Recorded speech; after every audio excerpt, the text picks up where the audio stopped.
Let's start with the Pledge of Allegiance. I'll lead it. I Pledge allegiance to the flag of the United States of America and to the republic for which it stands, one nation, under God, indivisible, with liberty and justice for all. Tim, we don't have anyone online, do we? Well, I don't need to spend time talking about etiquette or privilege of the floor. Do we have a motion to approve the meeting minutes from September 8th? I'll make that. Second. All in favor? Aye. Aye. Opposed? We're gonna talk about form-based code this morning, and I want to backtrack just a little for one moment. You all know that I'm not real fond of the form-based code to begin with, but I spent some time over the weekend just driving up and down 332 and looking at it relative to the parking.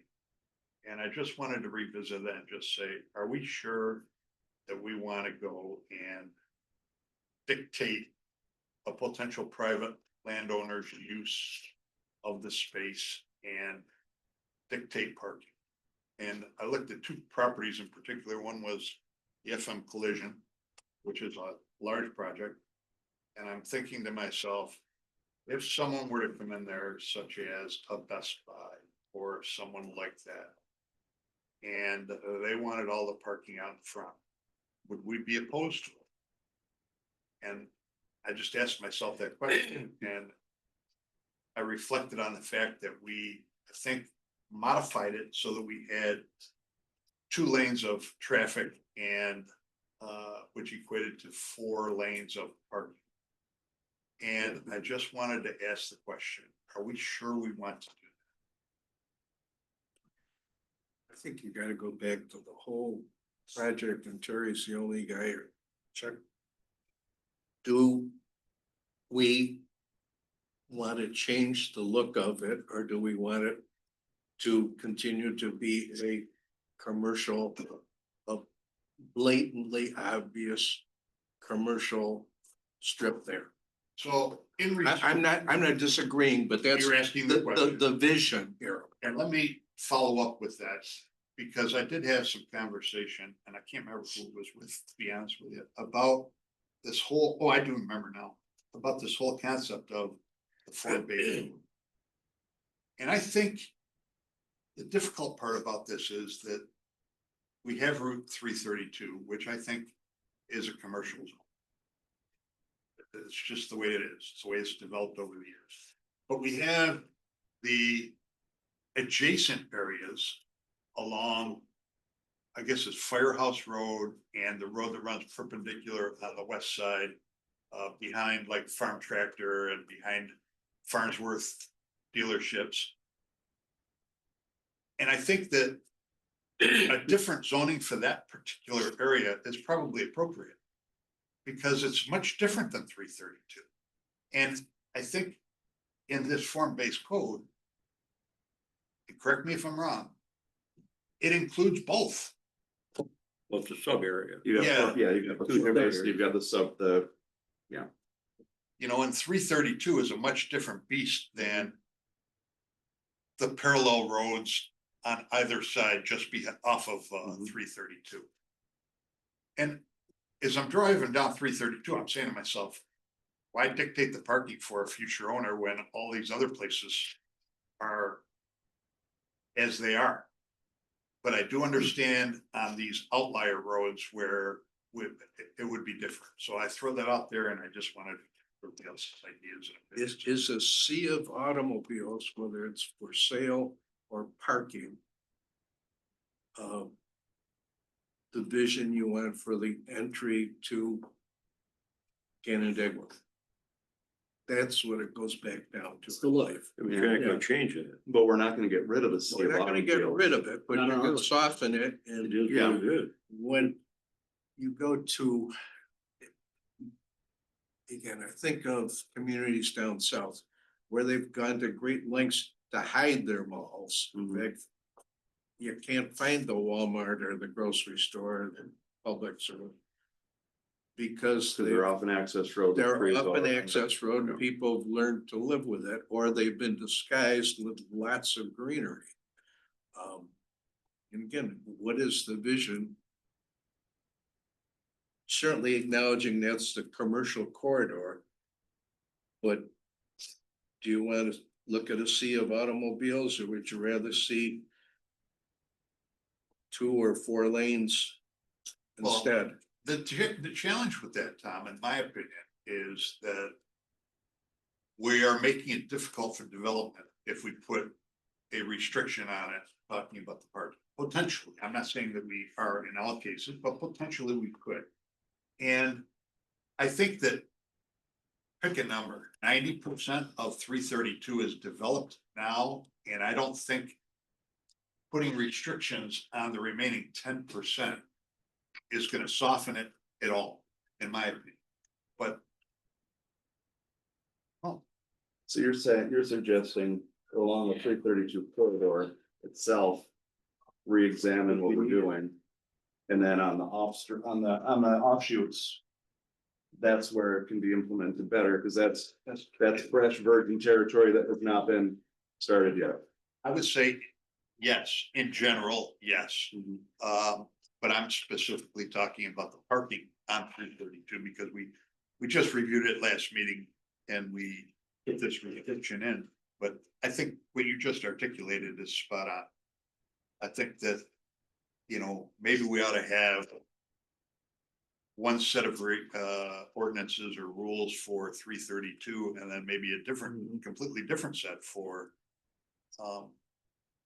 the outlying roads.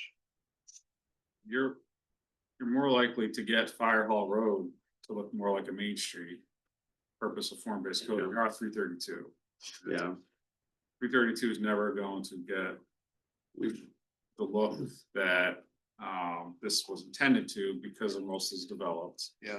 And we've already talked with several owners of dealerships that say they're just not going to do anything. Yeah. Because anything they do, they have to change, then they have to change everything, and so they just aren't adding on to their buildings.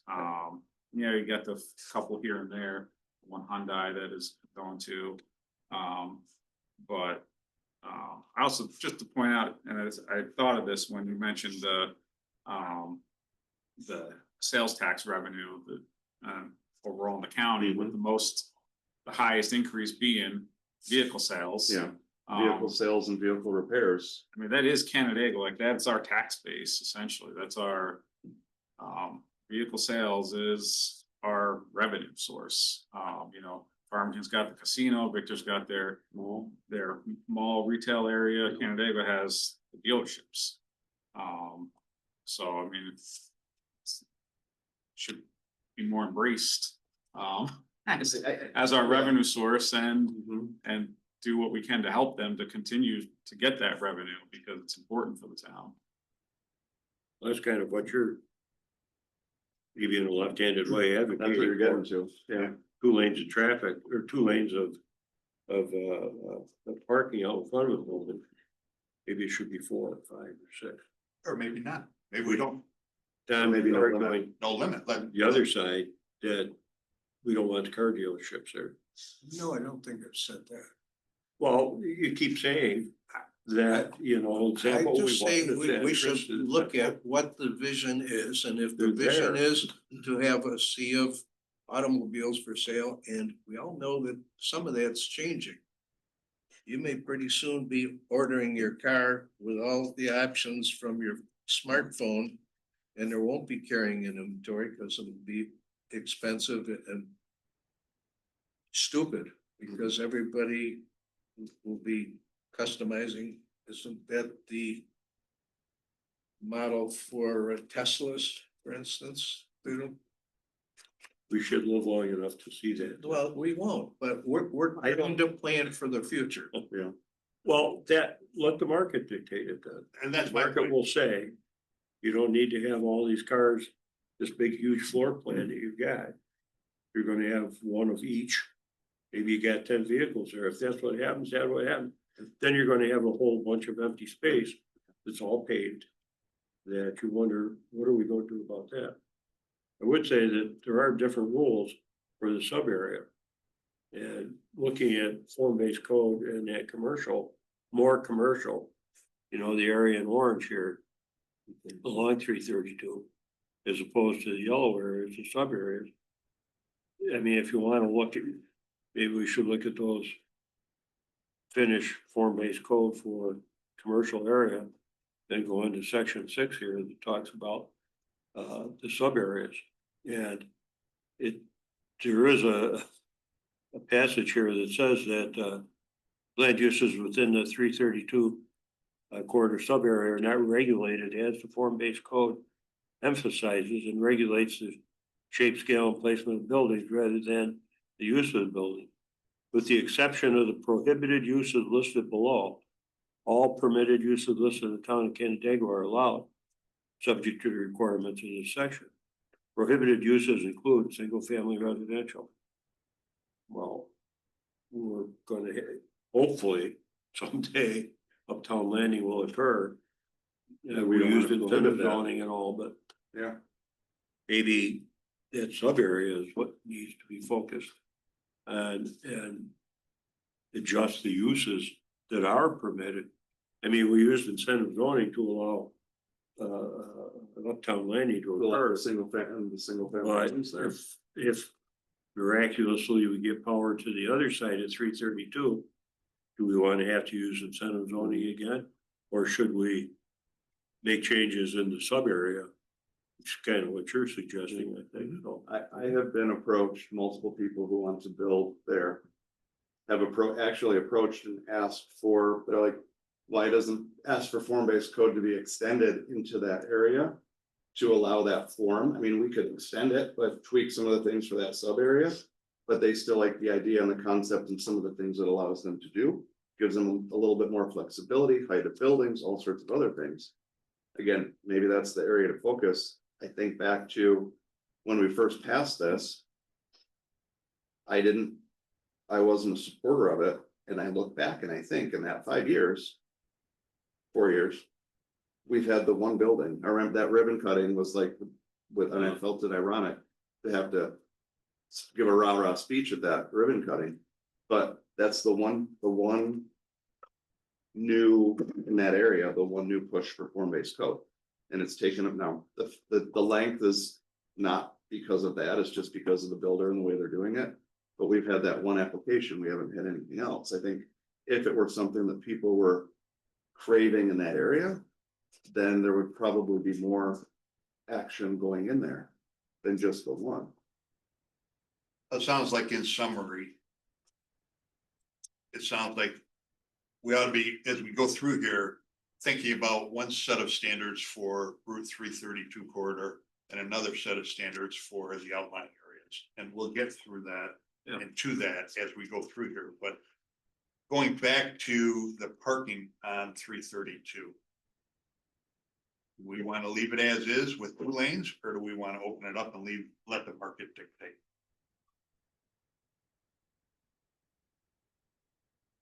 I say we leave it as 2 lanes. And if someone wants more than that, they always have the option of going to variance or getting relief from EBA. So I think you'd rather. Good point. You know, I think you'd rather make it restrictive and allow, the flexibility of expanding or going to be, allowing some relief from that, than have it wide open and try to control it. As far as, the parking lot on 332, all the car lots, I mean, it's tough to look at. I mean, it's tough to drive up, but also it is our economic engine. So, I mean, you don't know if you get towards the mouth, so you don't want to kill the horse in this case. In the same regard, I think there's some planning and some work that can be done to make it go forward. And perhaps ask the question, if you're an automobile dealer. And you want to be in Canandaigua and you want to be on the main drag, you'll probably go along with your rules. Because everybody's going to have to abide by it. They're not going to sell fewer cars because they've only got 2 lanes, but they've got a bunch in the back. They'll accommodate it. I think they'll Tom, They wanna be in the main drag again, they will, we're they're focusing. not gonna go to Farmington. And I understand that, and I agree with you. Yeah. However, we're focusing on the automobile dealers. And I believe as our community continues to grow, that we're gonna get more retail and commercial businesses along that 332 corridor. Not just automobile dealerships. I mean, How do you want it to look? You want a Best Buys with a big parking lot in front, or you want something more aesthetically pleasing? personally, Mhm. I want whatever is gonna be the best economic solution and the best overall solution for the community. Mhm. And I think that's a case by case analysis. I agree with that, yep. That's why I thought potentially the relief from a variance relief or some sort of relief would be the way to go. That if they have a specific case and it's something specific to their operation, they can come in, make their application and, present that and if it's to the benefit of the community and, those involved, then it'll get approved. Big shots are not afraid of zoning. You can make your case for a variance. Anything type of business, setting aside the car business. We've got just about every manufacturer represented up there now. I don't know who else would come in, but other businesses. I don't know what they would be, but some retail type business, couple of lanes out in front with more parking and a rear entrance might be sufficient. I mean, it's the car guy. An office building would be the same thing. Yeah. Large office. Do you still Not have that- a problem with enforcement out there? Not that offices are in vogue. Parking on the grass, People don't work in offices anymore. Work at home. what a setback. I guess I don't. Which question? Chris Jensen used to go nuts. Yeah, when it was the community commercial, you're not allowed to park on the grass. When the zoning was changed from CC to form-based code. And everything in that area was basically, in a sense, repealed and replaced with form-based code. Form-based code does not restrict parking on the grass. So made it easy. Yeah. I know with that Honda dealership, they put the parking lot there at corner of Emerson and 332. But that one was a big, Well, the one thing, they got what they wanted, they got their parking lot. In the same regard, the planning board put a lot of restrictions, or not restrictions, but asked for 11 amenities. That maybe we wouldn't have gotten otherwise if it hadn't had the form-based code to fall back on and say, well, we could hold you to this. But we're not asking for all that, we're asking for this. so we're willing to work with you and come up with a. And we did, and it doesn't look that bad, I mean, That's got a their good Gives you a little bit of leverage. yeah, it gives you the leverage when you're sitting there face to face with it and say, okay, we could make you do this, but instead we'll let you do that. What about, just throwing out, what about the increased time constraints and costs on the businesses? Cause I know that was a concern. Well, that I hope we correct, in terms of the administration. Right, just the time, like the extra time to have the planning board make a decision. If that might set them back a month or two, the cost, the seasonality of things. I think we're gonna change that. Okay. I mean, that's gonna change. I think we're gonna streamline the review process. Yeah, we're gonna. Yeah. But in terms of Town once they get in board front of out the of board and that- what they have to that comply flow. with. Yeah. That's where we do negotiate. Well, that's a good argument for leaving it alone. To give you that leverage to be able to. That's why I'd rather have more restrictions and the ability to give Yeah. something back than have them come in and say, well, we met the code and the code is pretty lax or. I'd leave it alone. Leave it as is, okay? You can always, well, If you get a Can't specific always- use. we that say we can requires more always change parking it in the front, future, but if somebody comes in and wants to do something. And this is a barrier to getting to do it, then you've lost that opportunity. I hate to argue with myself, but you know, there are, You know, so I mean, there are trade-offs wherever you go. it's a good plus. Yeah, It is, I think it is. and I don't think it scares people off either, I mean. we Well, don't- if Yeah, they wanna it- be it's there, potential. they're going to play the game. We leave it, I guess. Okay, So just to clarify, we're leaving it at 2 drive lanes, 4 parking lanes, correct?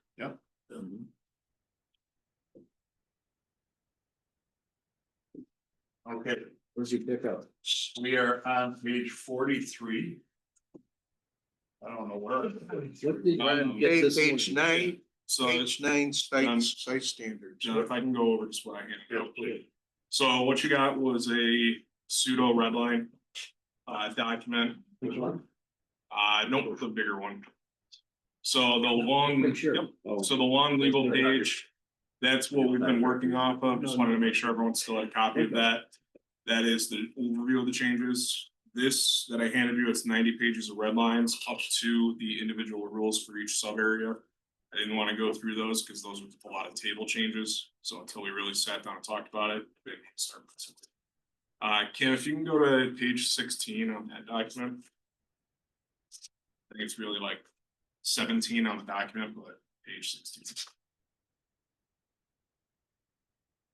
One thing I just want to go over, just because Jared, you weren't here the last Yeah. meeting, and I know it caused a lot of confusion with that flow chart. So everything on this document that's red is getting deleted. Everything that's green is what's new, all right? You'll see as you go through this document, if there is a star in the top right corner of the page, that means there's changes within that page, all right?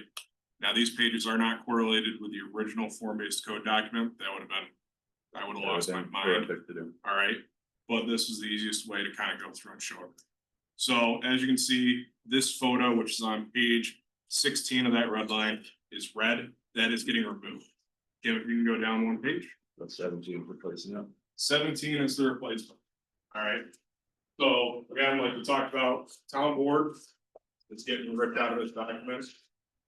Like a better term and Yeah. kind of explanation, planning board is being, town board is being replaced by the planning board. And where it was a planning board approval is being replaced by the administrative. All right, so this is a really bad Microsoft Word sketch flow chart of everything that deals with all of the administrative approvals, planning board approvals, PRC referrals that we went through in the last meeting. Okay. Dealing directly with any project over 5,000 square feet in area for a new building or an expansion, and if it has 4 more residential units proposed. All right. The one thing that was talked about last meeting was the referral to the town board. That'll still go through, but that's not within this document because that'll take place at PRC via staff. Okay.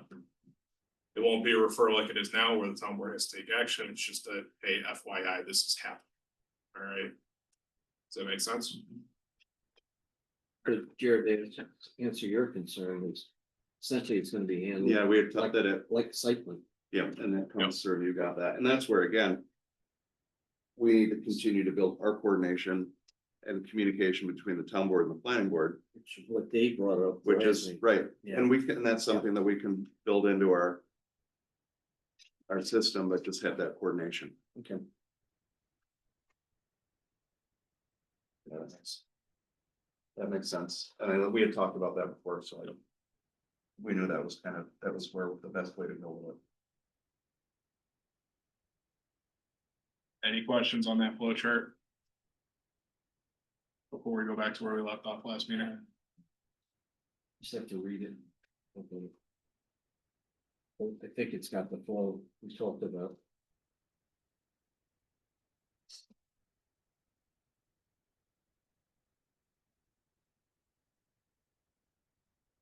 The red is out, green is in. Yep. It's okay.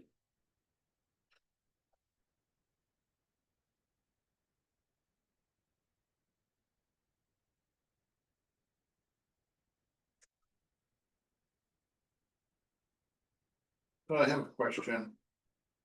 Just in general, the idea would be then, I notice you have in here form-based code referenced a couple of times. Yep. the idea would be that this would be the process for all applicants moving forward, even if it's outside the form-based code. Negative, this is strictly form-based code at the current moment. If we wanted to take this process and make it townwide, that would require several code revisions to our traditional 220. Yep. To permit the administrative approvals. Should we do that? After we're done. with Yeah, I mean, I think it's things we talked about 32 and. Yep. But I do think it should be separate from this. Yeah, process, yeah, agreed. Okay, All right. Yep. Anything else on that? how do we get to page 43? Yeah. We get to page 43 by going to page 60. 60 is it? 60 is, So we did everything up to, right? yep. So page Site 60 in the standard. red line. Yep.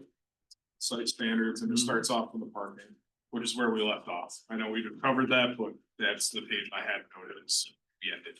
We're gonna have to send you to graphic design school or something. Yeah. You keep doing things like this, It's, Yeah, it's you're gonna have, This is you're gonna be not- amazing eight, at it. 9 of the lunch. I spent like 3 hours training an AI and getting everything. Next time we hire a firm to write a code, we should just get a Word document. That's. All right. That's not their own special whatever it is. Yeah. You can't touch. Yep. Box it crashed, it was bad. So, Now we have to go back to them.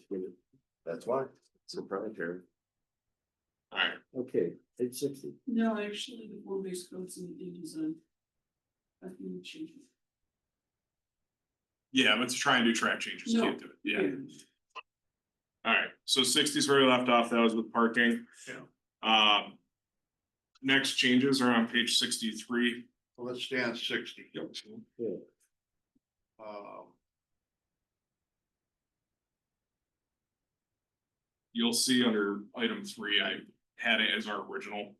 'Cause that's the Yeah. easiest way to bring it in, I'm just looking at that. So you got 1 lane and 2 rows of parking. and we're gonna change that, right? Yep, to 2 drive lanes and 4 lanes of parking. That was the original that staff had come up with. It was easiest to go off that list to try to reference back. Wait a minute, where are you on the page? Roman numeral 3, page 60. Yeah. Two lanes. So 4 has got to be modified also, Mike. Roman numeral 4. Yes.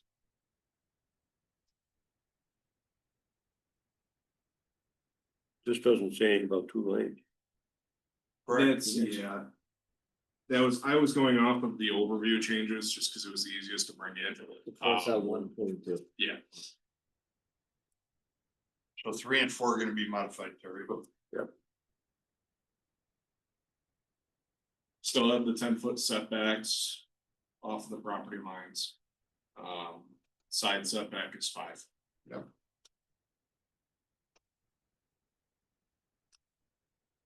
Any other comments on page 60?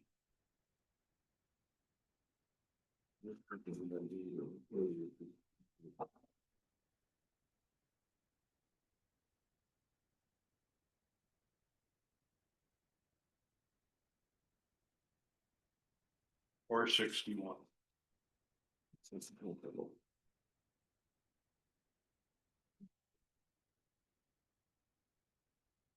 Good. Moving on. Now we have massing and orientation. Looks like we'll not change this. No changes.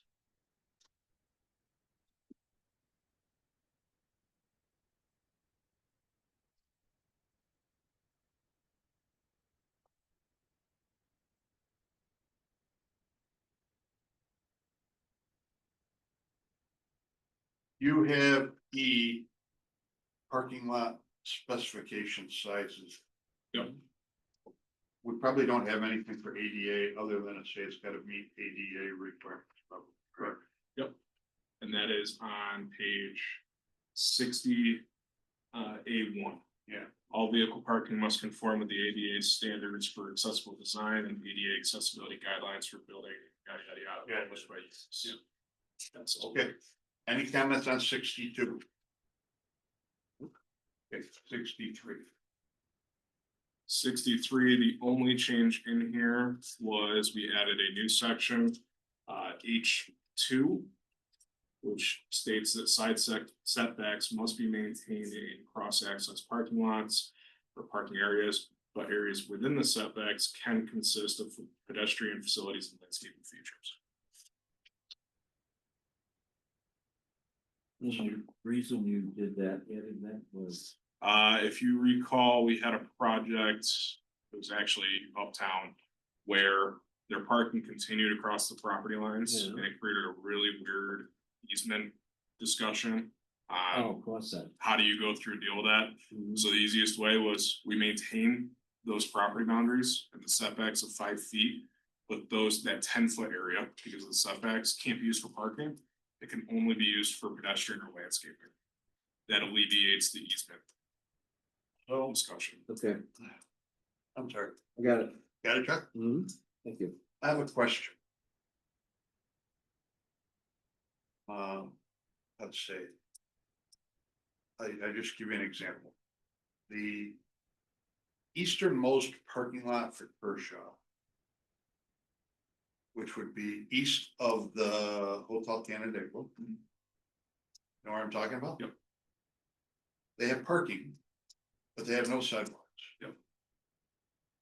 And I think that's a very unsafe situation. Because the pedestrians all have to walk in the drive lane to get around from place to place. Yep. Do we have anywhere in this particular code that dictates that there must be sidewalks in front of the parking so that the pedestrians walk on the sidewalks as opposed to walking down the middle of the road? Yep, so that'd be item G. Top of 63, your internal pedestrian routes. John, your hand is actually over the diagram from the original document there, which best kind of describes your main parking areas need to have that internal pedestrian. Okay. That's also where this cross-access connectivity comes into play, Yeah, where that'll provide more of those routes so that you're not having to walk. i.e. the black dotted line is a pedestrian route there. Correct. Yep. As well as the sidewalks here, the sidewalks down the side. Correct. Okay, good. Yep. I think that's good. That's important, I think, for safety. Yeah, it also promotes the landscape side of things. That Yeah. everyone was looking for. Okay, good. Thank you. Memorized. No, I don't. Any other comments on page 63? Okay, on 64. No changes, it looks like. No changes proposed. It's the standard that we currently have for the required bicycle parking and then any of our landscape standards. Where did 1 for 15 come from? One bicycle spot for every 15 parking spot. The original document. Okay. Is that any code anywhere? It's not, no. It's the original document. So, What are your thoughts on that? It's shameful how few people bike, Yeah, nobody, even kids, Oh, they're all starting to use It's these the electric e-bikes, bicycles. yeah. or those damn scooters. Yeah. and that might pick up. I Yeah. mean, of the need for those Yeah. spots. Do you think 1 for 15 is reasonable? yeah, I mean, Yeah. Uptown did it just Uptown fine. It wasn't. Didn't react to it. Yeah, Okay. and it's able to be designed in such a way that you're not losing parking. You don't take, it's, yeah. So it's pretty harmless. Mhm. Yeah. Okay. Number 65. 65. This was a tough one to try and get in here specifically. We're changing the planning materials and sizes. That will become item 4. Just what I formatted it, the Roman numerals before didn't carry over. Basically, we're just stating that all plant materials must be hardy to the regional climate per USDA hardiness. Use of invasive species is prohibited. That is the list from DEC. And native plant species should be used in place of non-native where possible or practical. Then we're sending people to Appendix E of the NRI for the list of those native species, which is the DEC list. And we took out the suggested species chart, didn't we? Because it's like, there's already an established list. So we didn't need to be redundant to then suggest other types of. What's in here? Yeah, what I call it's a movable list. Yeah, it's pretty picture. Yeah, so like if you go to page 47 of your original document. The list, Okay. you'll see why I couldn't transfer that table over. It was just, that was never gonna happen. I know John has the table, I thought, but yeah, I don't, we were my working on it. computer, my laptop at home today, but I feel like, didn't we just completely delete that? We did, except for the sizes, the planning. Yes, that's right. We took out all the suggested stuff, we left the sizes. And then referred to the USDA chart that already exists. And could change, and then, because that's what we talk about too, if they change it, we don't wanna have to then come back in here and change it here, so. Yeah, so it's on the table, the suggested species, those are now gone. And it just refers to the native listings, invasive. But we did keep all the planting sizes in there, that way they're at least regulated. Okay. So that takes us through page 66, correct? Correct. Okay. Anything on page 67? Nothing on 67. This is kind of when we get through a lot of the meat and potato stuff and a lot of it staying the same. Okay, we're on page 68 now. Yep. Lighting standards. Oh, this was that. Nothing is supposed to change on 68. Any comments on page 68?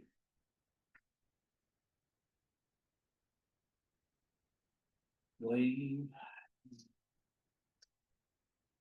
Easiest way to describe this section, it's a very long and lengthy and well worded section on saying that everything needs to be dark sky compliant.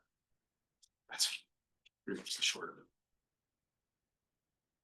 As far as type of lighting, high pressure sodium versus. It doesn't, it's amber view lighting such as. Are not permitted. Okay. So the orange lights. are not Yeah, you permitted. won't see those anymore because the building code changes, Mhm. everything's gonna be LEDs. So Okay, yeah, 69 actually. 69, any comments? 69 has one change and it has to deal with the diagram. The diagram's actually incorrect. So we just have to alter that. It shows the pedestrian lighting is being permitted, but it's actually over 15 foot when you look at the diagram. So we just gotta alter that. So it's the height of the pole or the height of the light? It's the height of the pole. So, I'm trying to figure out what you said there. yeah, so like you can see That's, that it's, yeah. Okay. But it makes a difference when it's included. And the downlighting. Yep. Okay with 69? Yep. Okay, 70? No changes proposed on 70, standard screening. Just spelling. Oh, right. That was the original one. We paid you Really? to mess that one up, yeah. 71. All right, 71 has changes. Starting out, purpose is being altered for item 2. We are changing it from on-site to within the proposed development. That was more of a clarification from Uptown where it was confusing.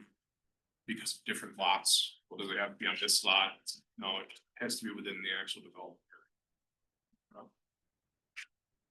Does that make sense? Yeah. Well, we had some that were putting amenity spaces on someone else's property. It wasn't so much on someone else's property, it was, they thought they would have to provide amenity spaces for each parcel. Throughout their development, we're like, no, that doesn't make sense, cause it's not practical. So the way that this now reads, it's if you have Uptown, which consisted of 6 lots. Then you have to provide the equivalent amenity space for the whole development. Either on each parcel or just within as a single unit. basically gives them more freedom to say what they want. And that's where B2 or B1, excuse me, comes into play. Again, we're changing that from saying the amenity spaces shall be a minimum of 100 square feet. We're adding in a combined aggregate outdoor amenity space is allowed. Where's table 3? Table 3 is that bottom one, it's turned. I apologize, it's the easiest fitting it all into one page. So if you're doing a building with a gross minimum floor area less than 2,500 square feet, you need to provide 100 square feet of outdoor amenity space. 2,501 to 5,000 square feet, 200 square feet of outdoor amenity space. 5,001 plus, you have to do 5% of the total building square footage as outdoor amenity space. We're not proposing Have those we to had change. any pushback from developers on these requirements? Okay. No. I know there was a lot of discussion with Uptown, making sure that they came close to what they have here, so Yeah, and it's really a because, lot of it was depending on how much of it was really needed, but. yeah, there's a lot of freedom with what an outdoor amenity space is. So like Uptown utilized their trails as Uptown or as amenity space. Which if you have to do stormwater management facilities, you need access, so those can be counted as your trails. As long as then you provide a public easement for those areas. So there's a lot of flexibility with it. Okay. So A2, I'm outdoor amenity spaces are not required to be open to members of the public. Is that something people have requested? Is that enforceable? Is that? If you're doing a trail, then it really is open. Right. And that's where the management facility, because it's easement to the Right. town. No one's really requested it too much. Okay. I mean, trying to think of what Honda was proposing. Can't remember. Or Hyundai. I'm trying to figure out why you asked the question. I'm just wondering, I mean, the same thing with the trails and things like that, because I know.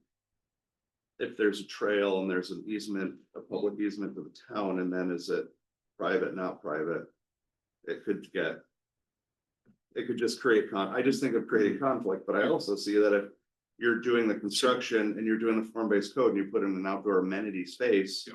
For your customers or something else like that.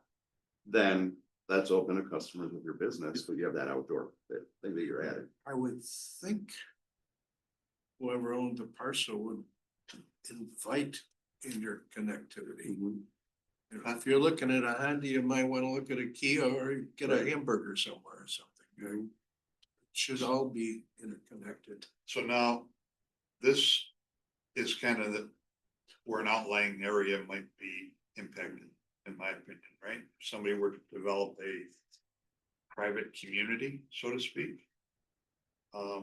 They might not want the public there. Take the housing development. I would think they just consider themselves part of The community. the community, yeah. And I And see if you where, wanted to wander and buy a Honda, who cares? and I don't think that, Yeah. the reality is, I don't think a private community would be developed in this particular. It's area. not gonna be a gated No. situation. Well, just bring this back, to even just like a dealership too, just keep in mind that if it's a public, if we're to require to be a public space, then they would not be able to enforce like loitering laws. Yeah. So like it's a public space, they got people that are just hanging out there, being obnoxious or whatever, that's a public space, they can't call and say, get them out of here. So I think that's important to realize too, that if it's forced to be public space, then they wouldn't be able to enforce the loitering laws. Yeah, it's kind of easy to convolute the trail that what we're asking Uptown to do with some of that they're putting in with some of the trails and the interconnectivity through their development and something that a business might do. Because in my mind, I went to not the exact same thing, Brickyard Road, where you have those apartments, those townhomes down Brickyard Road. And neighbors have gotten yelled at when they're walking their dogs on the gravel trail, which is public easement, Yeah. but in their minds, it's theirs, so they're yelling at the neighbors, but it's I think it's gonna be few and far between because the businesses are going to, they create an outdoor amenity space, they create something like that. It will be well defined, This promotes, to John's point, of like a private community. yes. Yeah, you can do a private playground. But if you wanted to say, ask the planning board to forgo the Parks and Rec fee, you make that a public playground. And then you There's a open it discussion. up, yeah. There's a discussion. Hyundai was proposing like outdoor seating area for meetings and stuff. That's how they were proposing. Right. It's very broad. Yeah. So, And I think it should be broad, yeah. great flexibility. Yes, okay, thanks. Any other comments on page 71?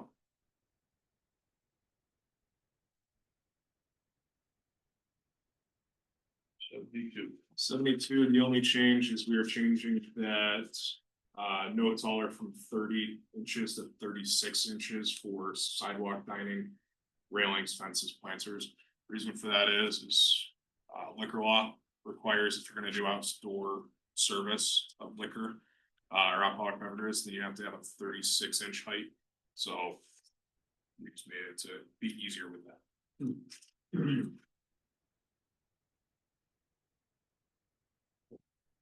Okay. Page 73. No change from the proposed.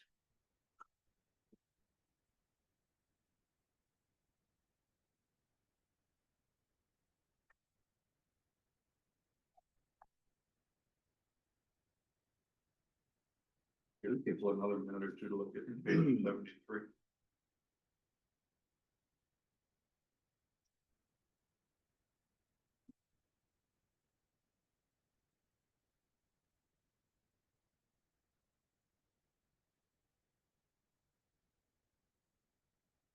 Okay, page 74.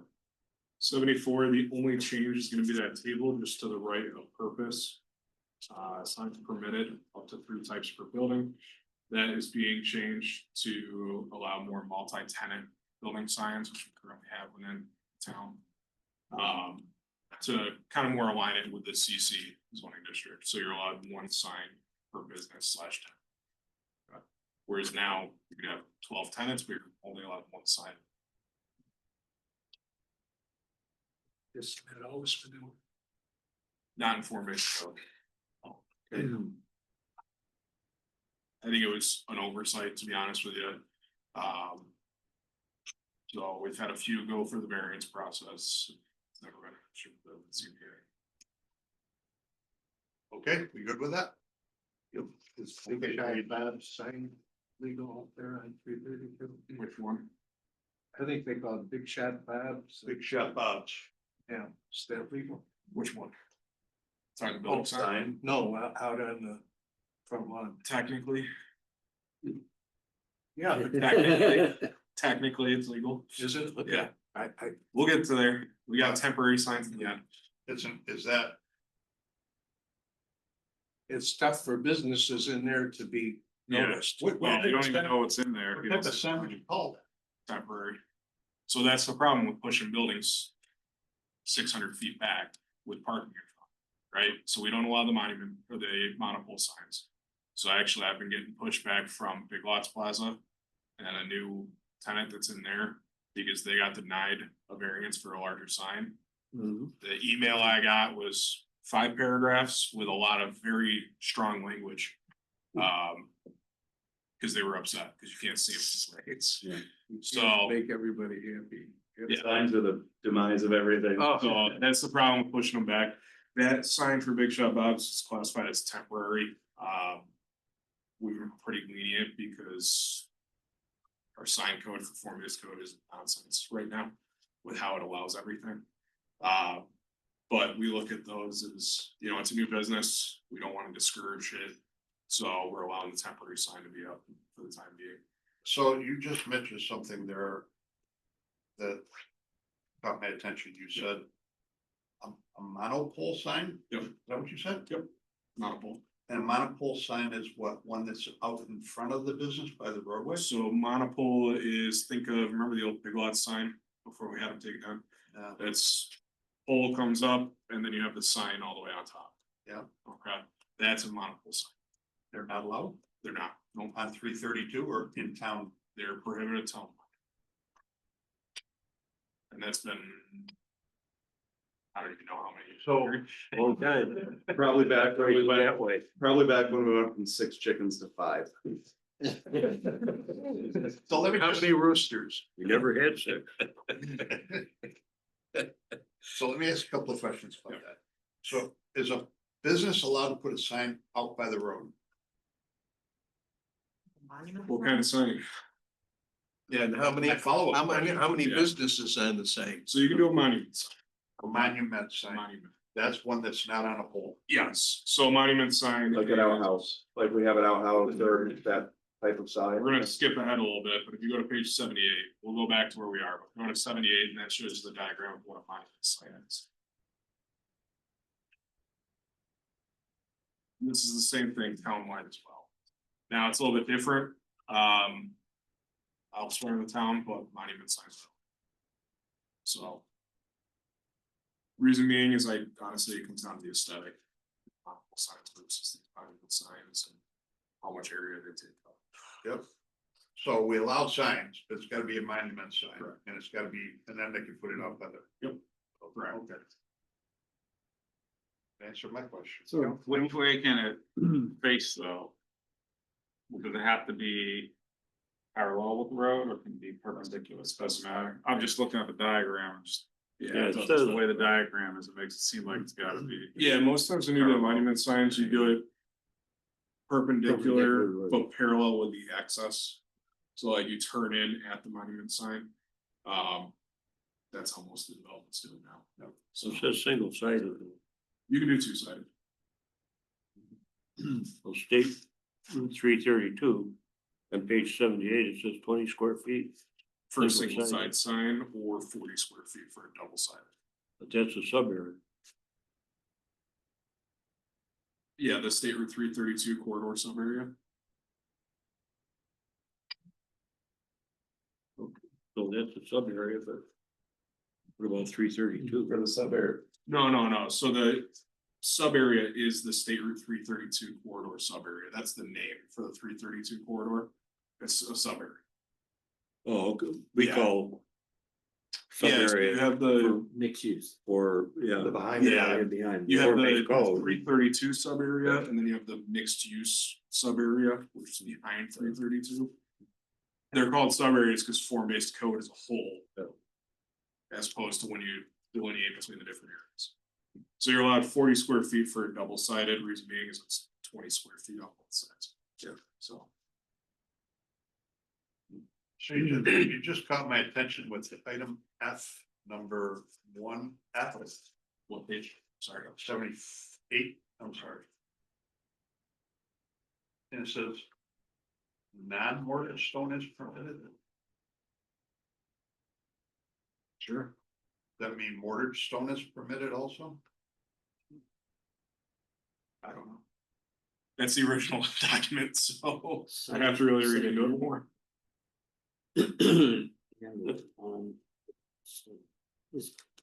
Okay. I'd say so, because it's segment, yeah, it'd be segmental block. I mean, if you're gonna mortar it, it'd be blocked, you know what I'm saying? That's kind of the way I'd interpret it Yeah. too. Okay, 70, let's go back to 74. We're good with 74. Any comments? Here. 75. No changes proposed on 75. Before, second level. Review it quickly. Ones. They're on the own sentence.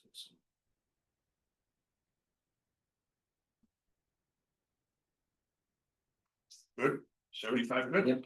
okay. 76. 76. Has changes, primarily with the table, again, it's to allow the one sign for tenant space. We're going with the standard, what we have elsewhere in the town, you're allowed 1 square foot of sign area for each foot of tenant space, so building that you rent. So if your space is 20 feet long or 20 feet wide, you're allowed 20 square feet of sign. That's for the State Route 332 sub area. Mixed use is the same. Except instead of exceeding 200 square feet being the max, it's 16 square feet, just because again, it's more of a residential area.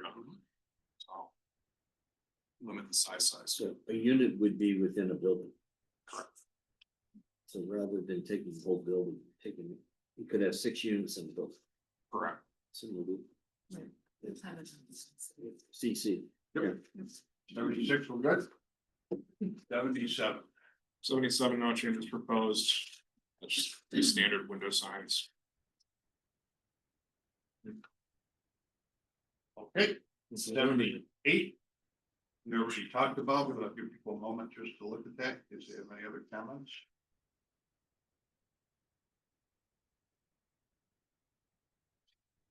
$79. No changes currently proposed.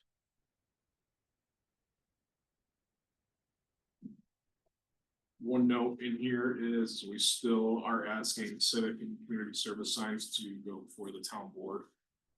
The last time we've done that, it's just been an email out to the town board. It's not really an action item. But it's just classifying that the proposed sign is either a civic or a community service sign. Last time we did that was for the school property. You did it for the reps office too. No, that one was wholly exempt because it's Oh, classified as wholly, political, okay. yeah. So that's actually underneath government signs,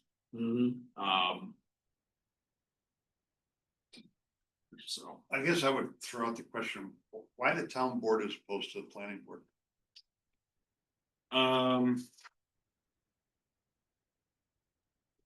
It's more the jurisdiction of the town board, the same board of businesses as opposed to the city Civic or board, community. especially when it's Okay. that. We're not gonna get a whole lot of these, No. like for example, is the school and their sign.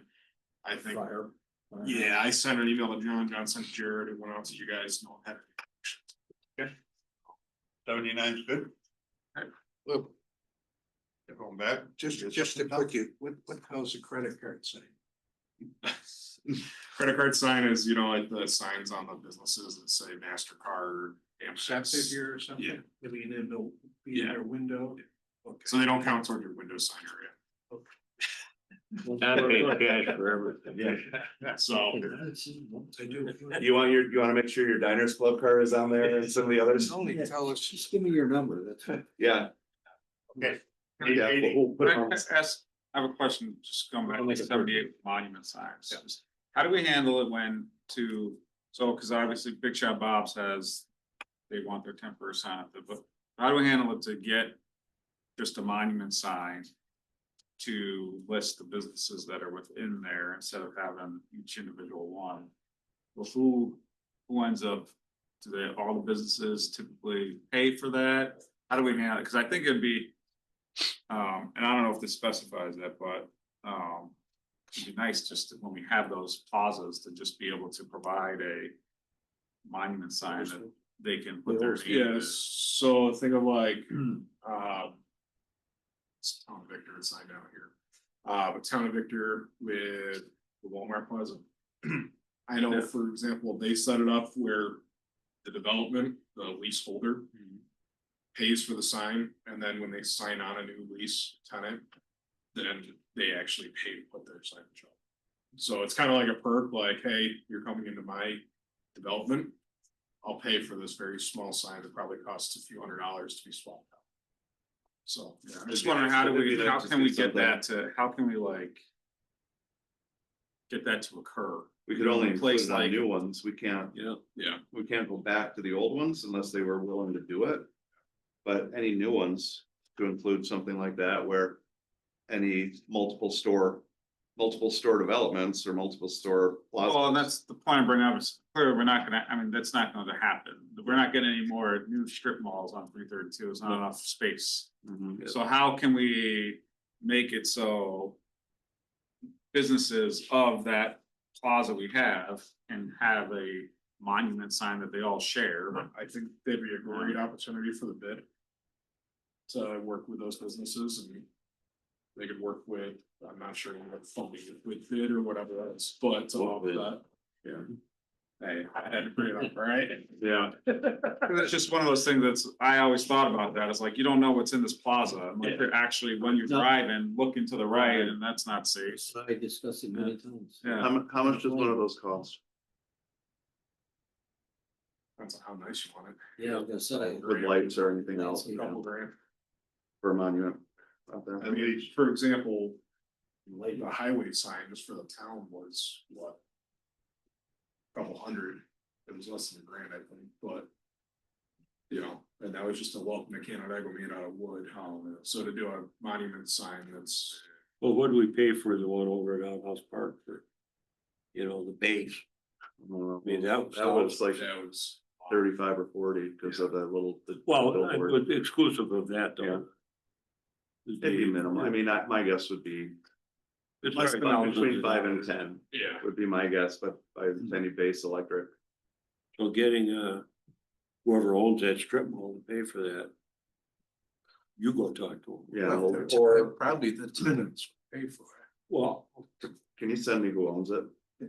Send me who Depending owns on how it. much- No. Another thing I think we just gotta consider, and I don't know the answer to this right now, because it's not there, but, or if there's even any studies, I'm sure there's a study somewhere to identify the proper height or the proper size of wording for the speed of road that you're traveling down. There's a lot of studies on that.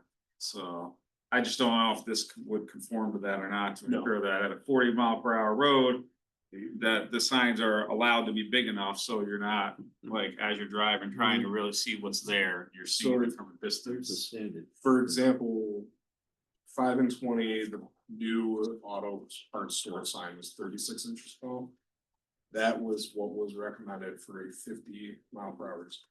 So your 50 and 65 mile per hour zone is 36 inches tall. So How many inches 36. for lettering? That's whatever it does. No, the lettering or the sign, the lettering. Lettering. just the lettering, 3 feet, Which didn't get approved. No, Wow, that makes the So- sign as big as the building. enormous. yeah, I mean, but when you look at like. Where a lot of these are, I mean, I'm trying to think of some other monument signs. I'll get some. Yeah, just something to consider if we gotta go back to this section. Cause again, well, it's also 2 lanes, so if you're in the far lane, Yeah, to allow it to be large enough to actually read it. and I'll reach out to DOT, so DOT has to approve any sign that's visible from the state right of way. I'll reach out to them and see what their recommendations are. You know. Hey, what is the max? that you guys Or they may want? even have a standard that is that this doesn't actually comply with. So. I'll get that, okay. Page 80, Almost some of his signs. Page 80, we are changing the, excuse me, temporary signs, sandwich board, or A-frame signs. Currently as proposed, J4 reads the sandwich board shall be located a minimum of 18 inches from the right of way or from within the edge of the property or pavement. We changed that to 18 inches from the property line. It just, I don't know why we were allowing signs in the right of way. Okay. Pulls them back from the road a little bit, but there was mowing. So. That's it.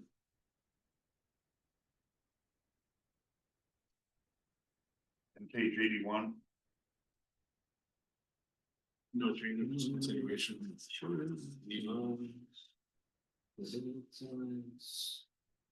page 82, No changes currently proposed.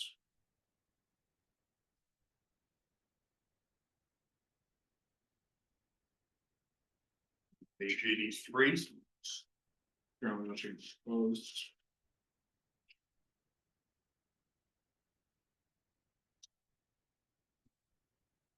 page 84, No changes proposed.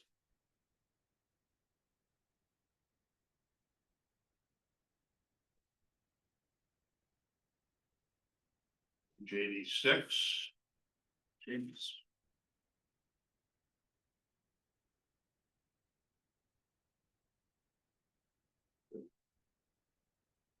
Page 86 is just the table cover. Page 87. So this is when we start to get into the sub areas. This is when I kind of stopped, just because again, a lot of that stuff within the virgin documents and tables is one that gets changed. So there was no changes on page 87 with these 10.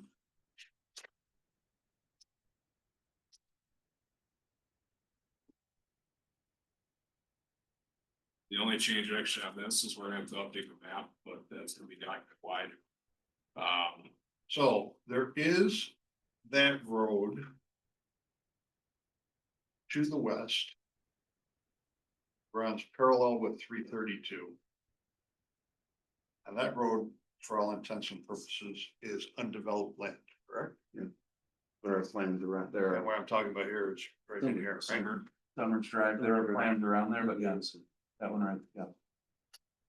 And then you have the outlying areas. So I guess my question is, should that road be considered part of the 332 corridor, or should that be part of the yellow?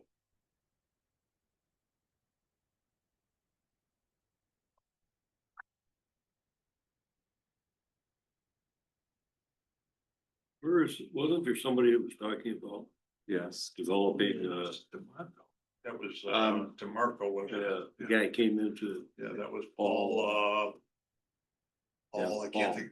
Paul's last name. Along Summers Drive, Yeah, yeah, right now, and doesn't Randy own some land on that? Yeah. Road? right now, there are, Rocco. there's a concept for that area.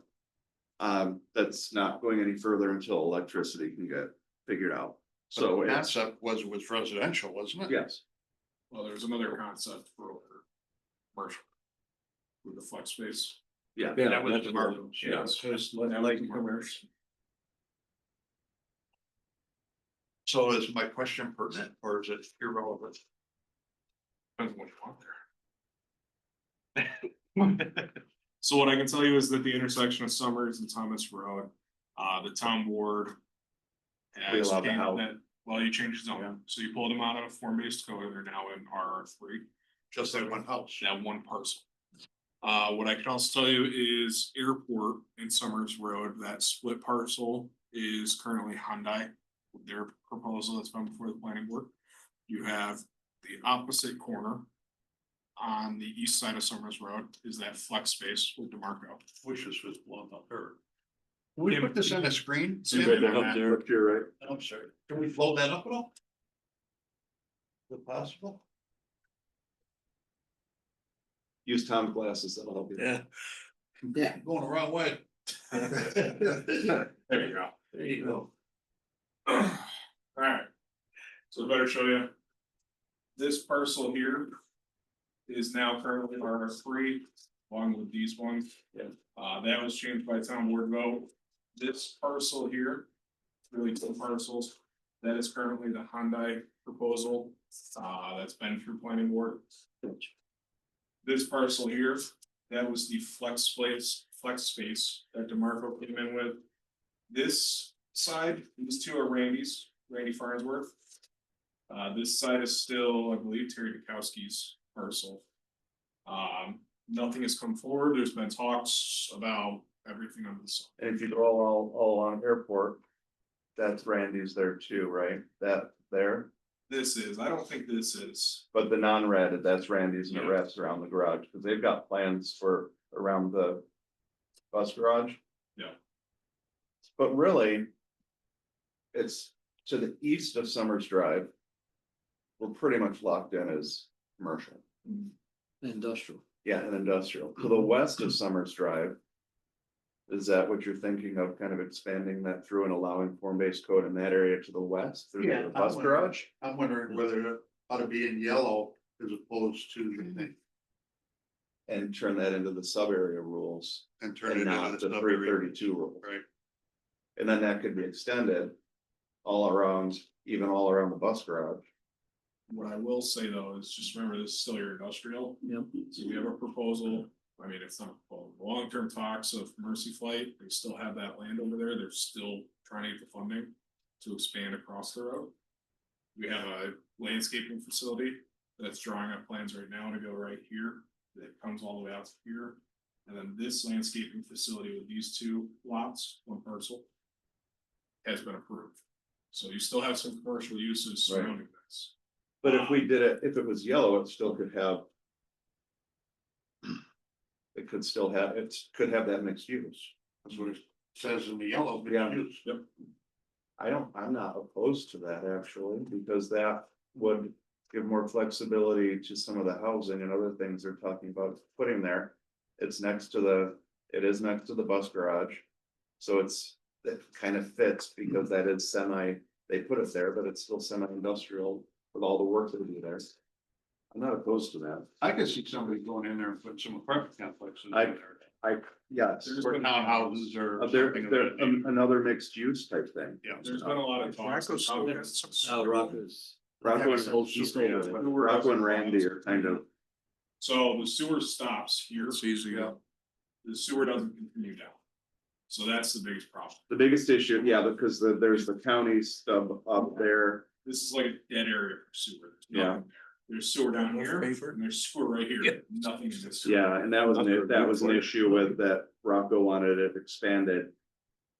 Pulled from the county stub line there and brought up, but it didn't happen, because there's not enough feed for it. Main concern there with the residential, it can be done, but remember you have the pipeline that runs, the Buckeye runs right through there, so that's a. So that would- Foot area. So that would just give a, I mean, it's the same thing, I mean, Uptown is, that it's still kind of in the other area too. Yeah, you can build on top of it, you just can't do any residential or buildings. within Right. that. You Yeah. can do cross access and everything. Cross access, Stick to part, it. open space, whatever Yeah. else you might wanna have. I don't actually like that idea of taking that yellow, I guess. Because that would answer some of the questions I've been asked. Do like making it yellow? I do like making it yellow. I think it's appropriate. Because it answers some of the questions that I've been asked and people have been asking about opening that up and giving a little bit more flexibility in there. Sure, I'm okay with that. I think so. One of the prohibited uses in the mixed use area is manufactured and or modular home sales. So that area. That's just sales, like setting up a shop to sell it. Sales, Yeah, Or if I'm selling one to you and putting it there, does that Right. count? What's a sale, Terry? depends on who's buying, who's selling, I guess. You're the salesman, and I'm the customer. So I mean, that would have to be looked at also. Clarified. so this is more outside form-based code for a comp plan future. I mean, this is all AR2, once you get into this area, right? So if you're gonna propose some smaller lots within that yellow sub area. It might be worthwhile saying, hey, we have the infrastructure here. Do we reduce those from AR2 to AR1? You know? So that way it has more There's still a transition farm, than just boom, big 2 acre lots. Would that affect any of the? Yeah, is proximity to the airport make any difference? I don't think the lots we're talking about here, Well, not they're there. changing them to yellow, I don't think. That's not gonna affect any of that. Now, as long, but. Okay, single family housing is prohibited in the yellow. Am I correct in remembering that? That's why they got the incentive. But It's gonna be permitted in pink. So it's Pink? not, No, so no, single family homes, it's not prohibited. not It prohibited? is not prohibited. The reason for prohibited in the variance- pink area. Yeah, it's prohibited Okay. in 332. The reason And- why they went for all the variances is because they weren't meeting the lot size requirements. So they would have needed 700 variances. Right, or and with that's where we allow them smaller lots and incentive zoning for those smaller lots. Yes. So moving yellow over there, I think this Still- conversation just it's just, supports moving it. yeah, just because from then pink to yellow. that opens up the whole gamut of. You can have that mixed use with single family homes in that area and whatever that market will bear there. The only question I have is these two little lots right here. Who owns those two? Or what are they right now? One there, and one right there. Active. Here, no. When's Honda? Here, let me your point. That one, right there. Yep. Pink one, and that pink one there in the RD. This pink one, Yeah. that is Hyundai. The current Hyundai dealership. That will stay. Won't stay? That Will will stay. Will stay. And then the other one, I'm not sure about. I'd have to look. That's Hyundai too. I believe so. Yeah, that's where they wanted to put the Yeah, remote and then parking. everything else here is pactive, basically from this line down. So then what we're talking about is the parcels north of Airport Road and east of, What, or west of, what is it, school? Essentially School? flooding summer. What's that? Summer. Summers. You wanna include the Brickyard Road, go all the way out to Brickyard, or? But, I'm just gonna. Another one's already rezoned. but you've already, yeah, but you've already got those houses that are going around the end of Brickyard. Yeah. So, Which those stop here, basically where the R is. yes. I would say take it, Oh, you're talking about taking the yellow all the way that way? I'm asking you guys, cause I'm gonna draw it up for you. I would say not. I'd say just No. change the pink to yellow. Let me It just is pull up west of, Yeah, that's Summer Road. there. but what about adding, I would say taking that around the school. And changing that yellow, because that's gonna, this area here, So, I would say this area here. Even allowing that yellow, what is it now? around the school. It's industrial. One second. you got some farming, this is farming, so it's ag. It's currently industrial, It's industrial. yeah, industrial. you'd be taking a big chunk of industrial away. Not that I think I don't think necessarily you're ever gonna get you're industrial gonna there. have industry there. That was. But- complete. That's okay. When we talk in our LDC meetings about the land we have available for industrial development, we don't have much. That would be reducing it even further. The consideration, What if you made it mixed use? Doesn't that allow industrial there if they wanted to? well, industrial is a specific designation. though. Yeah. It's not. But in mixed use, could they do industrial? I don't think, I don't No, think, I don't- no, I I don't think don't so. think so. But I think we're gonna get more So- commercial, Mixed use, truck and freight terminals are prohibited, commercial outdoor storage is prohibited. Public utilities are prohibited, adult use oriented is prohibited, junkyards, and then large scale solar. That's stable. It's, I mean, I'm only saying that because right now there's something on the, and. That would open that up, we wouldn't have to come back and look at it again. Because there is talk about, because making that yellow. Would also allow somebody to come in and let's say they wanted to do a combination and maybe increase some of the height a little bit. Go to a three story. Like form-based code allows, and that would give them more flexibility, right now they're limited. But I will That's my only reason for kind of I have. asking doing that, worry with that is this parcel here yeah. surrounds these single family lots. So there would have to be a buffer like that parcel there. Yeah. I mean, cause when I have in my conversations, I'm like, sure, I'll support it as long as you have a percentage of single family homes and what you're doing. That could be a buffer with single family homes in there. Yeah, you're really only talking 3 parcels, you know, this one here. This one, which goes all the way around the school, And and then this one, which now is like here, is a cutout this L. I don't know that one wouldn't fit, cause that's all single family homes there. So I would say the one around the bus garage and then that other skinny one. Cause that not a would, bus garage, it's industrial now. The only problem that I foresee with that is landlocked. You have one access on Airport Road. So, But- like dual access. but you have Thomas Road, Thomas Road would kind of be all part of it. I'm just thinking, It could I'm be. thinking of what's Yeah, I'm thinking of what's happening and what's in the works. I have no issue with this. I think saving it for industrial. People live there. That was- I mean, for example, both those lots were. So. And that's why he's had that. So. Yeah. But in deference to those homes that are along Thomas Road. Yeah. To not have a 4-story apartment building plunked right behind them or a 3-story townhome. To leave those as a buffer, but that's a decent compromise to allow that around just that area, the school area and that other parcel. To expand that to the yellow Yeah. sub area and those other parcels that John was talking about next to Summers Road. Summers Drive. I have no issue. Okay. Terry, what are your Terry? thoughts?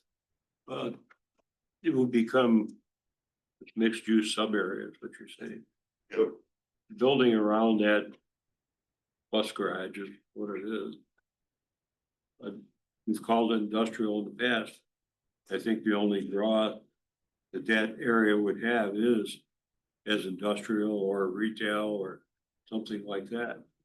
As far as, you know, building single family homes around a bus garage.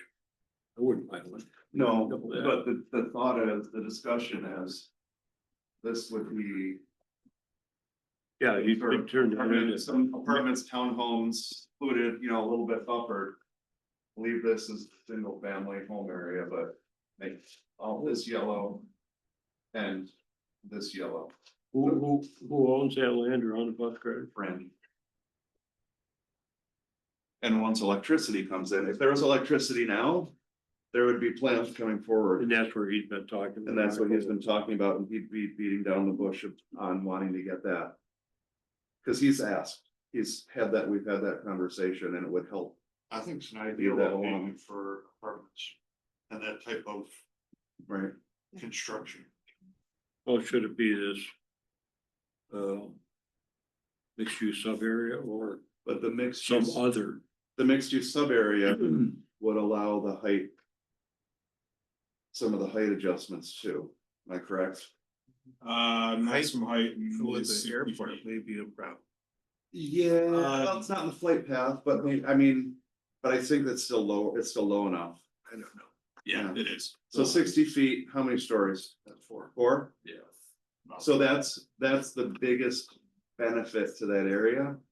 If you were to make it yellow, would give that flexibility, because they could go in there and do more center point. Which is just 2-story, but if they were to have a height, a variety of heights and elevations. They could have some 4s and have some others mixed in. To make it, to break it up a little bit. That's their main ask in that area there. I think it just fits for that. I do too. And we're protecting the outskirts, we're protecting that Thomas Road, that area with homes. And along Brickyard too, and leaving that out of it. I can't remember why we never had any of the mixed use development area on that side. It's all in east. Probably because it wasn't, it probably. Because somebody wanted to- Solid industrial, it was only, And I we think don't have much zoned industrial. any of our industrial is gonna be up. Wow, Campus Drive there. And you know. Wow. If by chance somebody came in with an industrial plan around that bus garage, even though we had a mixed use, are we really gonna say no? Well, you just have to go through 3 or 4, 6 months of Right. this kind of stuff. in Right, order to Get right, it changed. right. Or using center zone Senate zoning. But I to think, get something back. yeah. But if we make it mixed use, it just opens it up for development. Yeah, right. So I'd like to support that. Yeah, me too. I agree. Got it? Yep. So the pink would be yellow and that lot around the, So that would require zoning, rezoning of those. Over here. So that won't, I don't foresee that happening with these changes. That have to be after these changes. So we go through this. like when we do it simultaneously. I would say no, just because of the process. Because this is existing zoning, we're just tweaking the existing zoning.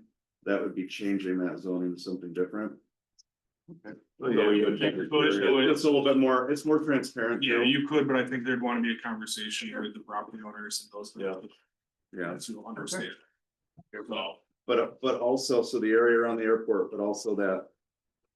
The rectangular piece, correct? yes, yep. Okay. On Thomas Road. That No, fronts Thomas. No, so Next maybe to it. is this parcel and this parcel, because I believe that's a separate one. No, that's not, that's one. This is all one? Yep. Okay, then we're just talking that. And That then the one other parcel plus is, these. Yep. These are yellow and this is yellow. so what I will say is that. Where the planned development, that flex space, that is split, that parcel is one. Okay. On Summers, it's split by Summers. Now Which you side could is do that a on? multi-lot zoning, but I'll tell you, as staff and Kristen's office, I'm sure would say the same thing. It's like pain in the rear end. So, So you wouldn't change this video? Okay. just because it's a single parcel, Because it's part of this. yeah, The road just bisects The that. road bisects. yeah, the road bisects it. So are you okay with that? This one's staying? Again, for me, Because it's in the plant in the works. It's got something in the works and put a damper Yeah, on it. and it fronts 332. Yeah. Yeah, there's the time, it has a 332 address, See that right there? Yeah. so Okay. now unless they were to subdivide it. So. Alright. Good. I know it's late, but I'd really like to get through this. We're gonna get That's through it. okay. That's 87. Yep, 88 has no proposed changes. 88.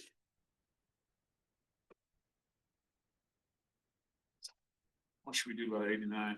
89 's a Yeah, problem. 89 is a problem, so this is where I stopped, alright, so I'd like to take you guys to the original document.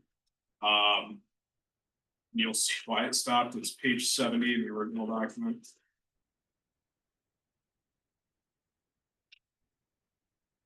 This is where the meat and potatoes, and you'll see once you get there why I didn't change it, because Yeah, you need our input. yeah. There's a lot of tables to be changed. So currently, the only changes that we proposed was with the building setbacks. So let me throw out, do we wanna sit here and continue on? It's 10:30 now. And or do we want to have another intermediate meeting to power through this? Chuck, what do you think? What else you got, Mark? This is it, so 332 and then the mixed use sub area. The old section 6. Yeah, Only a few pages long, How many? 2 pages. John, do you I'm- have anything before the 11:30? You wanna keep going? Sure, Sure. Get it done? Tom, what do you want? That's fine. Keep going? Okay, let's keep going. so the only changes that staff proposed was building setbacks, removing the maximum. That was one directive from the town board. I agree. So it'd just be 10 foot with minimum setbacks. Agreed. And then we will be removing the required facade within the build too, so What about the site requirements, the maximums there too? for lot dimensions, currently no changes. where are you? I'm on page 70. The left-hand side is where we have lot dimensions. Yeah. I'm saying, why do we have a maximum? That was for blocking. Do we need it? Yeah. So if someone's to subdivide, the reason for it is that if you were to subdivide, it creates interroll blocking, like think of one city block, that's where that came. Now again, that's from previous, we didn't propose any change to it. I don't know why we haven't.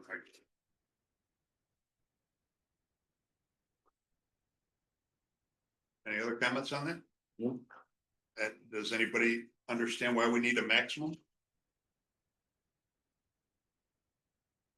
I understand why. So you're advocating that we keep it? For the purpose of the subdivision and try to make sure you don't wind up with 1,200 foot wide lots. Well, take a RF collision lot as an example. That's what I was thinking of, man. That's And already. if gonna they be- were subdivided that. You wanna make sure that it had maximums in terms of its lot width, I would think.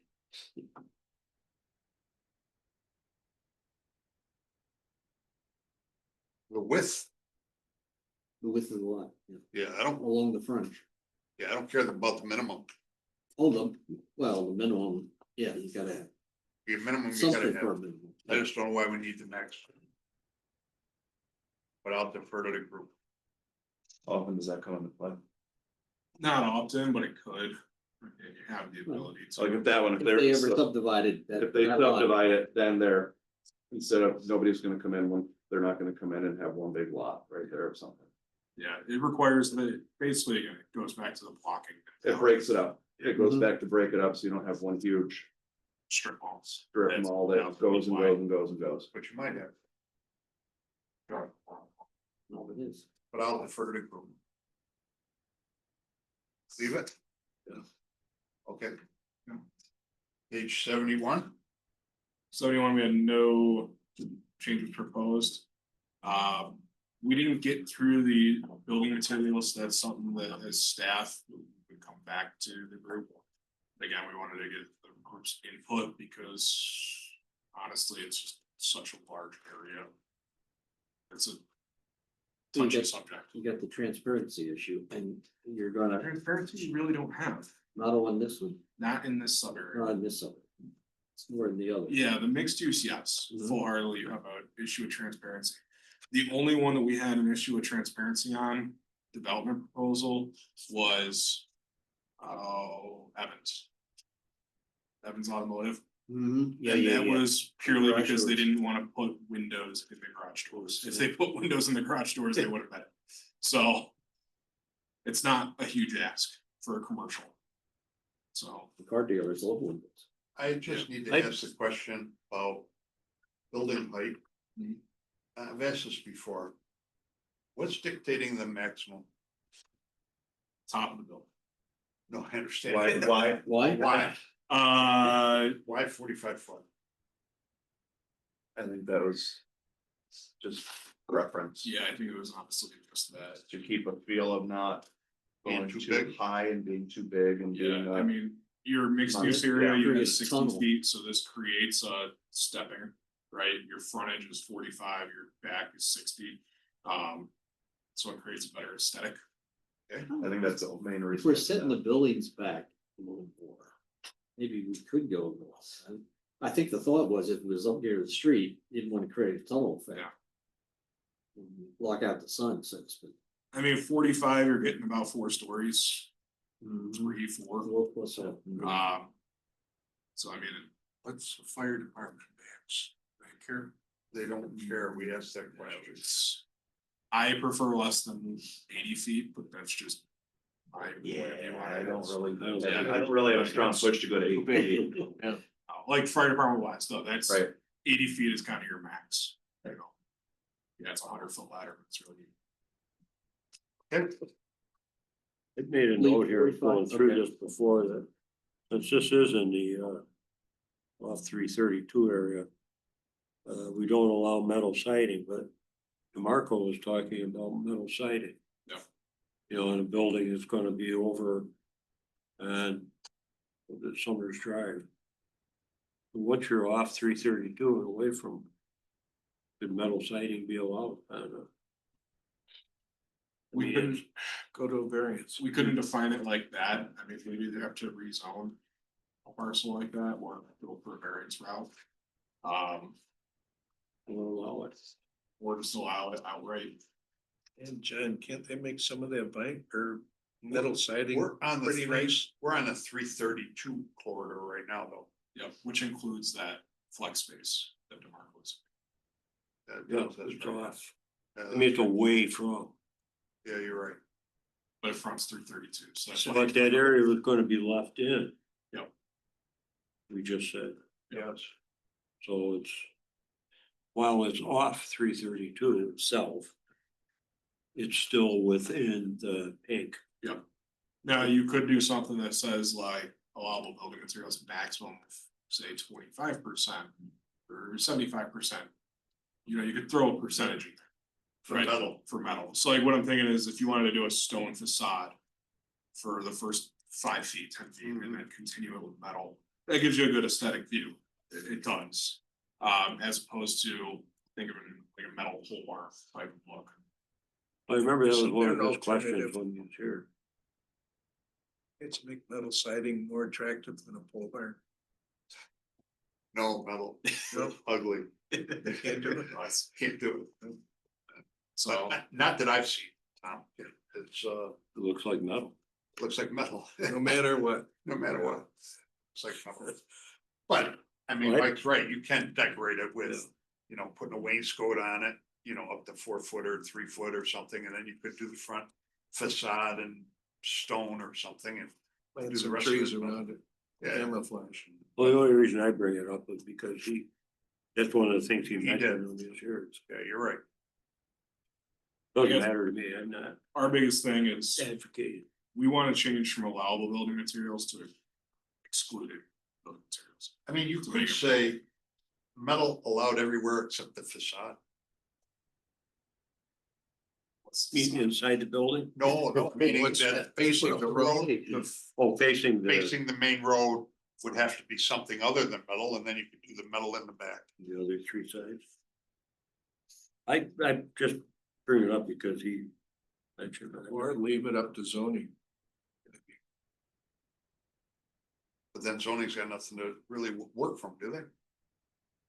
No, they might decide, put a stone and glass front on it and give them allowance for the net metal on the other three sides. Can you do that, Chuck? If we say that if we don't list metal as an allowable building product, how do you address that?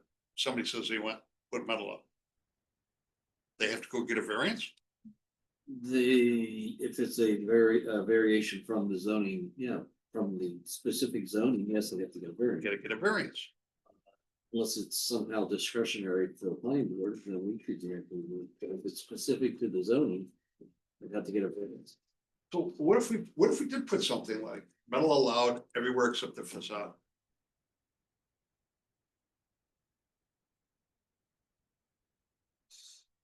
Good. Is that a good solution? What about side streets? Plain devil's advocate here. Say that again? We have two frontage, If you've got it on a corner, No, that's it's not a what corner. Mark's saying. we have two roads front. It's a corner lot, so you're gonna see. They gotta play devil's advocate. Yeah. All right. That's not. Yeah, that's your job. I do it all the time. That's a good question. I don't know. Well, Well, it'd be what will non-frontage, what will their non-frontage address be? spaces. It's, Summers Road? it'd be the primary road, Yeah, but yeah, anything fronting the street would have to be also the, standards. Anything not abutting the street, whether it be side or single face, For facing the street. anything facing the street, yeah. Facing two So streets. we could start with that to see where it goes, right? Metal allowed everywhere except where it's facing a road. so keeping in mind with the fact that we're proposing saying. These building materials are not allowed, you would say. Metal facade. Well, street you say facing facade. allowable building materials, metal, So we were trying to change that from allowed So to. not allowed. Metal allowed. So not allowed would be metal on street, front. street frontage. Yep.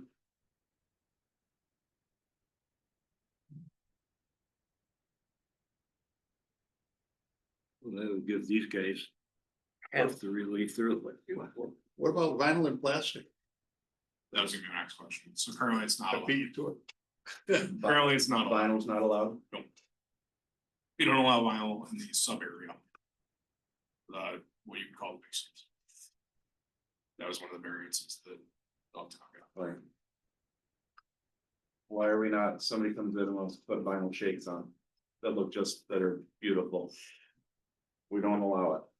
What I laugh is we allow wood clapboard and shingles, which like fire code tells you, no, Right. you're not allowed to do. So I could come up and throw up ugly T111. Yeah. But I couldn't put vinyl shakes on the side of my house. Yeah. That doesn't make sense. It doesn't. Great. So are we good with allowing vinyl in the 332 area? The only not allowed would be metal on the street frontage, road frontage. Oh, Chuck, Tom's getting ready to say something.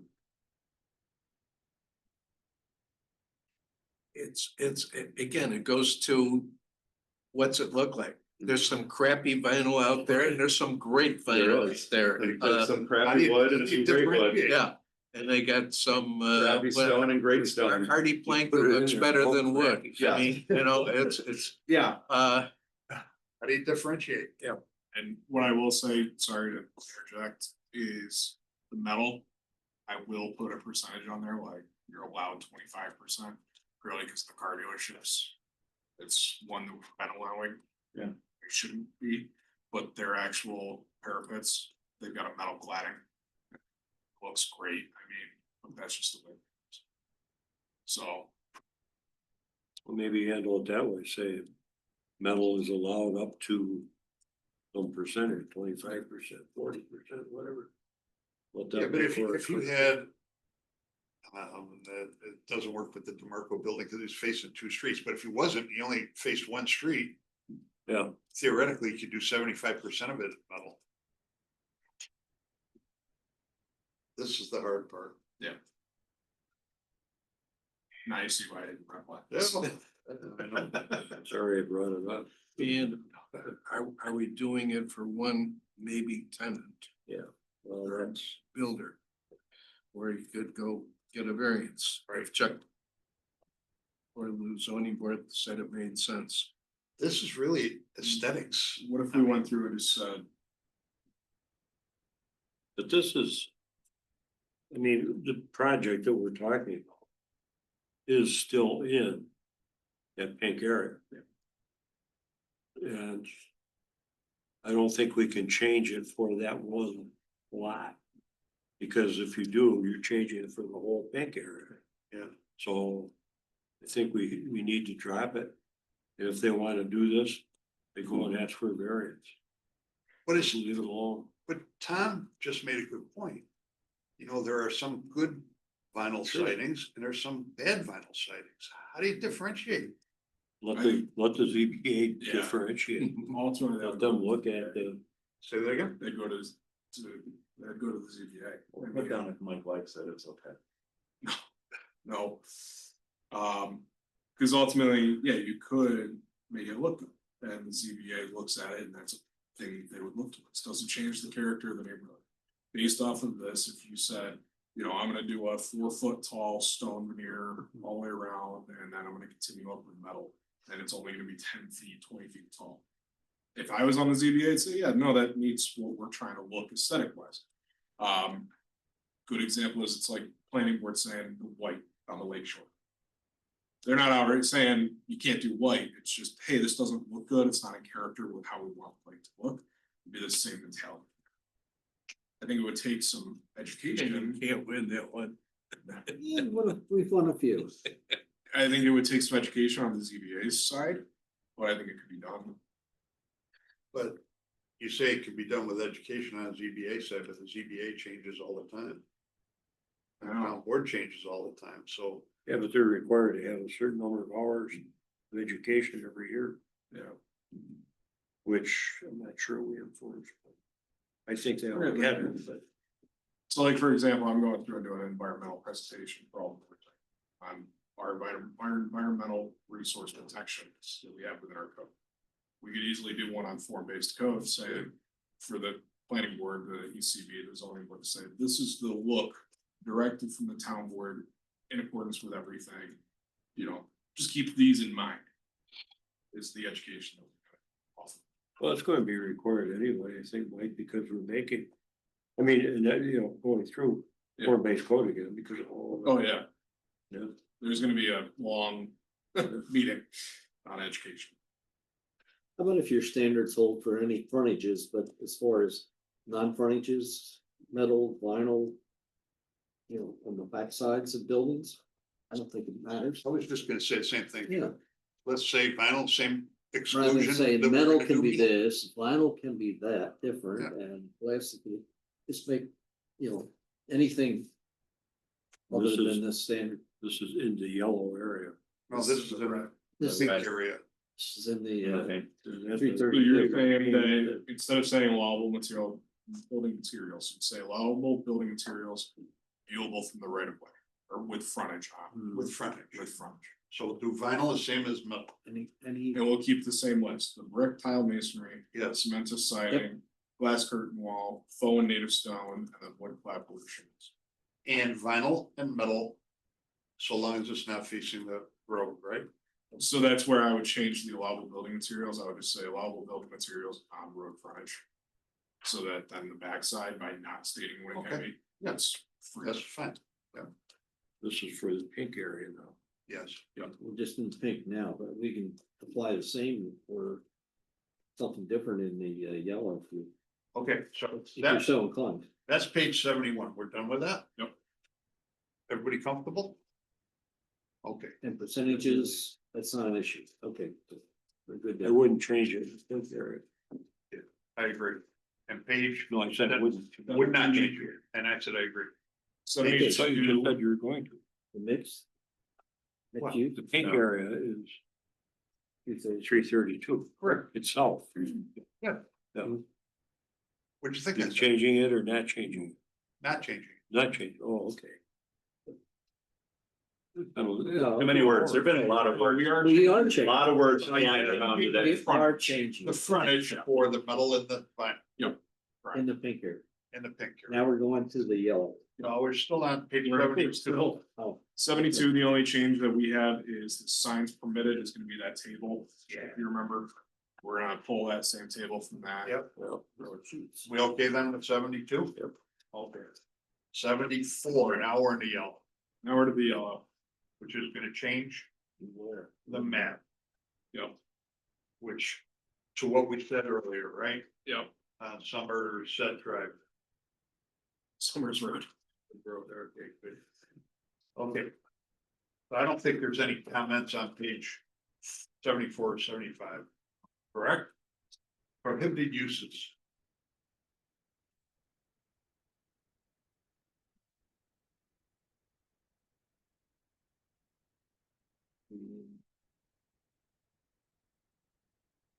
we were talking about changing the, that area that wraps around the bus garage Yes, from industrial to this mixed use, yes.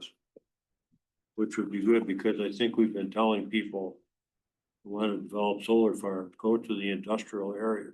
Don't want them there. We don't want them We don't there, want so industrial there. that's another reason to make Yeah. a change. The only change from the town board's perspective from past along staff is removing commercial outdoor storage of boats and boat accessories.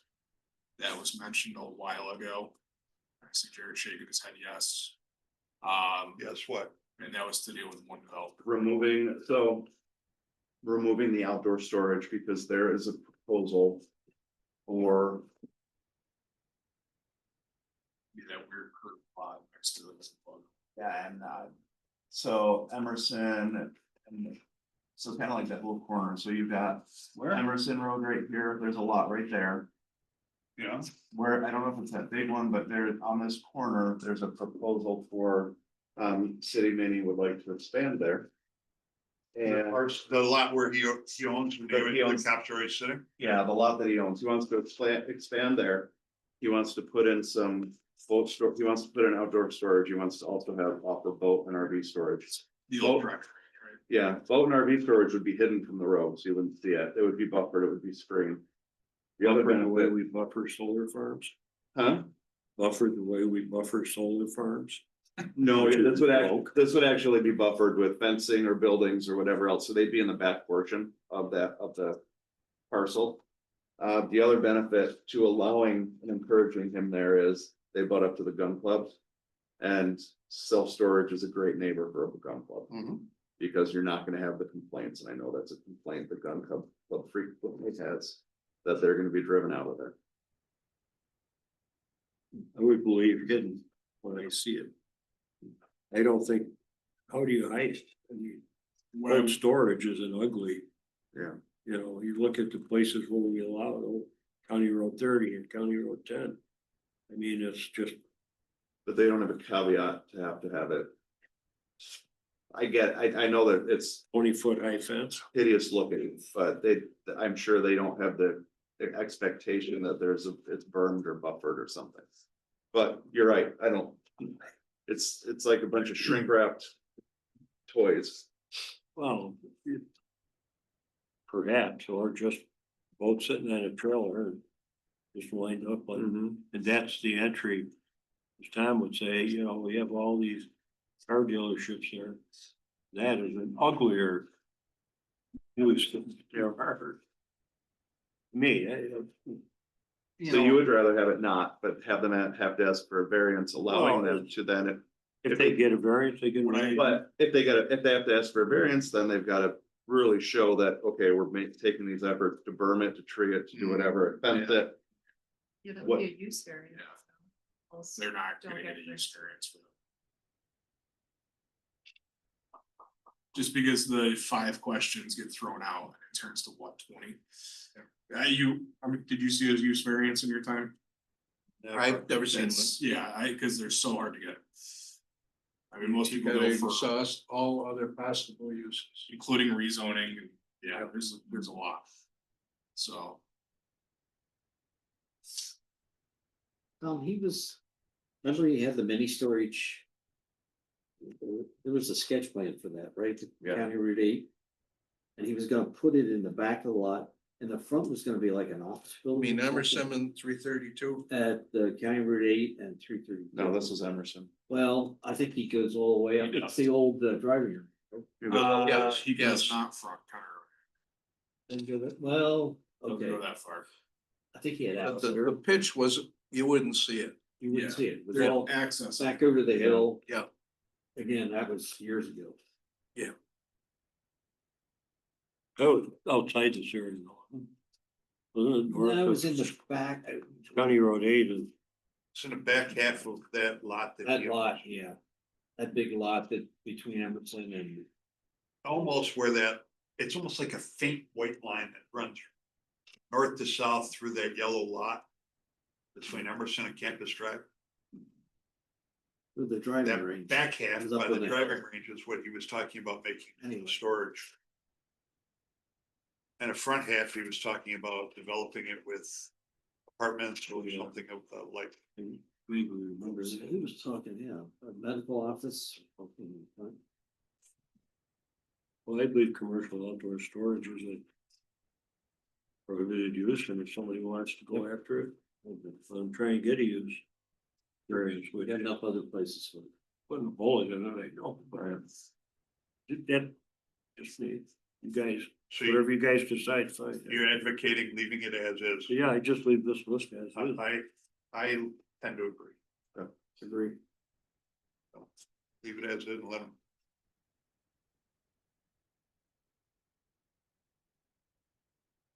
Okay, page 76.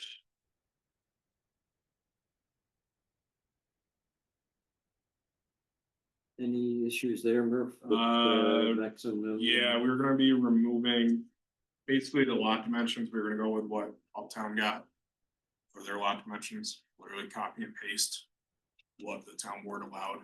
Can't remember what it was exactly, but it was like, I think it was 50-foot minimums and max of something. I'd have to look at it. And what about the building setbacks, the maximums? Those are in removed.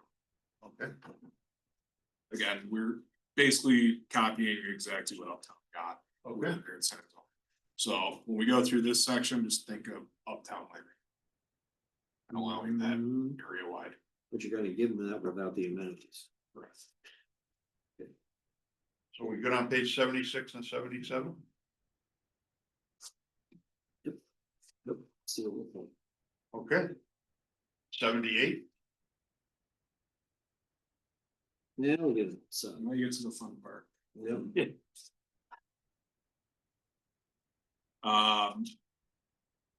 Transparency, we were talking about dropping the transparency from 75% for the ground story to 50%. And the upper story to 45% for commercial and mixed use, Does that work for most of or our? 40%, excuse me. We're basically taking the residential buildings, making that the commercial and mixed use, and then the residential, we were not gonna have any minimum requirements for the transparencies. for residential buildings. And the residential and buildings that And for the commercial, we said 50 and 40, 50 and 40. and for residential, none. Correct. Okay, The other option is to go exactly with what Uptown got. Which had some items in there, but I like 50 and 40. yeah. And then the residential and buildings heading just be changed to detached single family residential. So that way there's no minimum transparency in your single story detached or single family detached residential. Just eliminate that. Yes. Does that make sense? Mhm. That way, if someone wants to live in a house with no windows, can't do that by code, but could be done. There's no windows on one side, you have all your windows on the other side. Shotgun style. It does happen. It does happen. Be surprised. Global building materials, again, this is one where we were gonna copy directly from Uptown Landing. Which basically the only change in there was vinyl siding, we removed the asterisks. And they're allowed vinyl siding, for the interior. The other option is For the whole vinyl building. siding, we can make exclusive and change that asterisk to just say, vinyl siding cannot account for more than 40%, with the exception of single family detached residential structures. Leave that at the board's discretion, this discretion. How does everyone feel about that?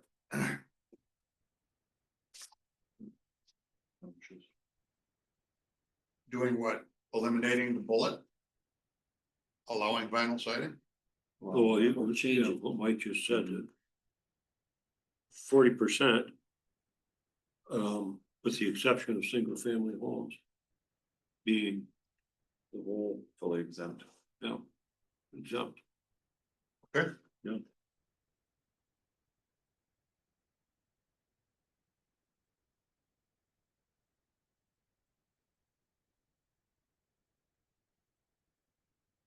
You could have a full vinyl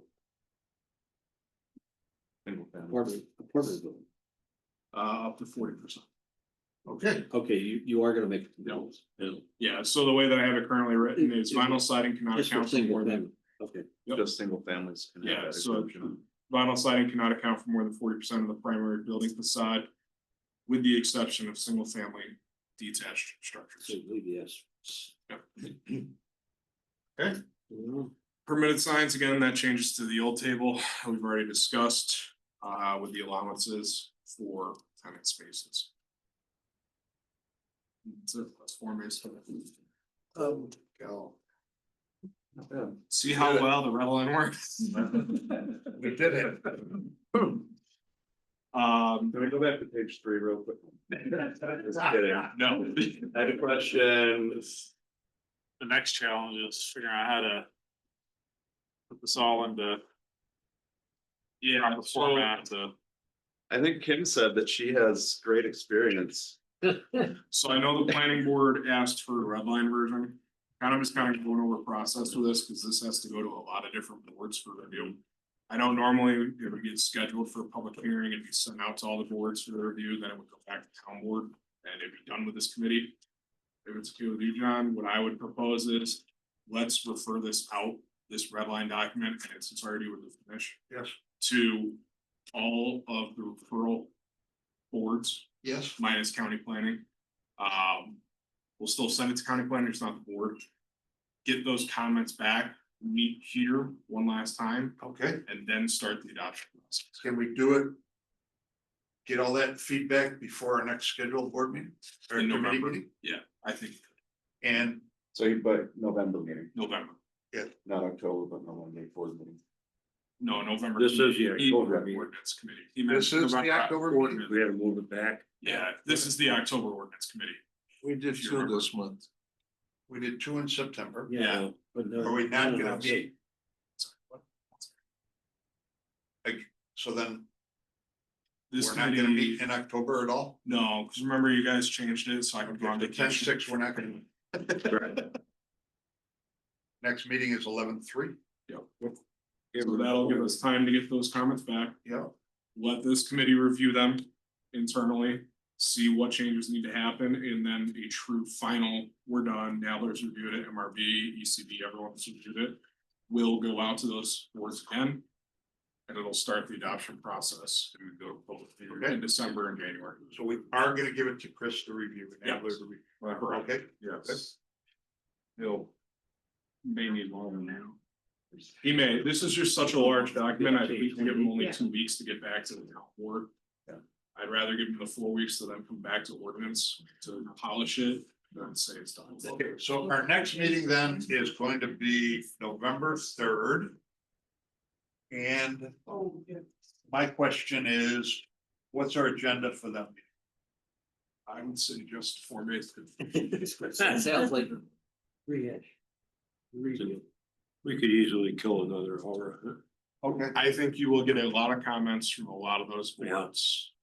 Okay, that were good point. questions. Good point. And then that meeting, what Kristen and I have been talking is coming to you guys with a true list of these are the, we're up to about 30 codes that need to be changed. Saying, here's what we can do and how do you want us to go about this? Some of them are minor, staff will give you a red line. So let's do that at the next meeting. If we run out of time, if we finish form-based code and we have time left over, we'll start reviewing those 30 that you have a list of and Yep. prioritize. Yeah, it won't be red lines, it'll just be, here's what needs to get changed. Yeah, and we'll prioritize them. Which one's first, which one's second. Okay, that sound like a good idea? Yep. Is this committee meet in December? Yes. Basically, we were going through the hearing schedule and it was December and January are a wash. So, as you guys know. We good? I think we are. Yeah. Okay. Meeting